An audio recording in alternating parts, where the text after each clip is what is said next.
Fee reimbursement బకాయిలు అడిగితే ప్రభుత్వం బ్లాక్మెయిల్ చేస్తోందని మండిపడ్డారు కేంద్ర మంత్రి బండి సంజయ్. ఈసారి పూర్తి బకాయిలు ఇచ్చే వరకు సమ్మె విరమించేది లేదని యాజమాన్యాలు తేల్చి చెప్పాయన్నారు. ఆరోగ్యశ్రీ బకాయిలు ఇవ్వకపోవడంతో ఆసుపత్రులు కూడా సమ్మె చేసేందుకు సిద్ధమయ్యాయన్నారు.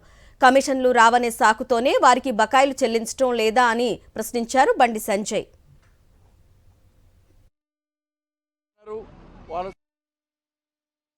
ఫీజు రియంబర్స్మెంట్ విషయంలో సరే గత ప్రభుత్వం చెల్లించలేదు, ఆ ప్రభుత్వం చెల్లించలేదు కాబట్టి ఆ ప్రభుత్వాన్ని ఫామ్ హౌస్కు పరిమితం చేసి యాజమాన్యాలు అన్నీ కలిసి ఇవాళ మీకు అధికారాన్ని కట్టబెడితే మీరు చేసే పని ఏంది? టోకెన్లు ఇచ్చి రేపే దసరాకి ఇస్తున్నారు, దీపావళికి ఇస్తున్నారు, వాళ్ళు సంక్రాంతి వస్తున్నది. 3వ తారీఖు నాడు సమ్మెకు పిలుపునిచ్చారు.